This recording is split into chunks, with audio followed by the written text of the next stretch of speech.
नमस्कार।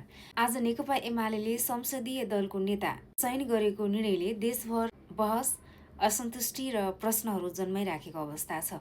एकातिर समानुपातिक सांसद रामबहादुर थापा बादल र अर्कातिर जनताको जनमतबाट विश्वासबाट सशक्त रूपमा निर्वाचित भएर आएका सबैको रोजाइमा परेका युवा नेता सुहाङ नेम्वाङको बीचमा आकांक्षा रहेको अवस्थामा नेकपा एमाले पार्टीका नाममा पुरानै ढाँचालाई निरन्तरता दिएको देखिन्छ।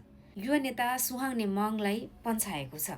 यदि क्षमतावान, ऊर्जावान र लोकप्रिय युवा नेतालाई नेकपा एमाले पन्छाउँछ भने नयाँ पुस्ता भन्ने शब्द किन प्रयोग गर्छ? आजको राजनीति केवल अनुभवको नाममा सीमित रहन सक्दैन। अनुभव महत्त्वपूर्ण छ, तर समयअनुसार सोच बदल्ने क्षमता झन् महत्त्वपूर्ण हुन्छ। सुहाङ नेम्वाङले प्रतिनिधित्व गर्ने कुरा केवल एउटा व्यक्ति होइन, सुहाङ परिवर्तनको सङ्केत हो, नयाँ पुस्ताको आवाज हो अनि रोजाइ हो, जनताले खोजिरहेको वैकल्पिक सोचको प्रतीक हो। तर अफसोस, नेकपा एमाले भित्र केही नेताहरू परिवर्तनसँग डराइरहेका त छैनन्। नयाँ अनुहारलाई अगाडि ल्याइयो भने आफ्नो प्रभाव घट्छ भन्ने सोचिरहेका त छैनन्। पक्कै पनि यही सोचले सुहाङ जस्तो व्यक्तिलाई आज रोकेको छ। सहमतिका नाममा गरिएको यस्तो निर्णय वास्तवमा सहमति होइन, यो शक्तिको सन्तुलन मिलाउने प्रयास मात्र हो। जनताको चाहना र समयको मागलाई व्यवस्था गरेर गरिएको सहमति टिकाउ पक्कै हुँदैन। साथीहरू, आज देशको राजनीति कुन अवस्थामा छ बुझ्न गाह्रो छैन।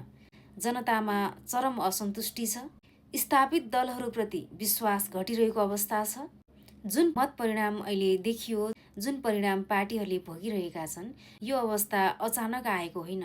यो नेतृत्वको अहङ्कार, घमण्ड र हामी बाहेक विकल्प कोही पनि होइन छैन भन्ने सोचको परिणाम हो। जनता अब विकल्प खोज्दैछन्, नयाँ अनुहार, सोच र क्षमतावान युवाको नेतृत्व चाहिरहेका छन्। यस्तो अवस्थामा युवाको आकांक्षालाई दबाउने निर्णयले के सन्देश दिन्छ? हामीले बुझ्नै पर्छ, राजनीति केवल शक्ति कायम राख्ने खेल होइन, यो विश्वास निर्माण गर्ने प्रक्रिया हो। जब नेतृत्वमा हामी बाहेक विकल्प कोही पनि होइन छैन भन्ने मानसिकता हावी हुन्छ, त्यहीबाट जनविश्वासको क्षयीकरण सुरु हुन्छ। स्थानीय तहदेखि केन्द्रसम्म देखिएको समस्या यही नै हो। आज पनि यदि नेतृत्वले आलोचनालाई आत्मसात गर्न सकेन भने, विनम्रता देखाउन सकेन भने र परिवर्तनको आवश्यकता स्वीकार गर्न सकेन भने भोलिको परिणाम अझै कठोर बन्नेछ। हुन त योभन्दा कठोर परिणाम अरू के नै हुने हो र? कार्यकर्तालाई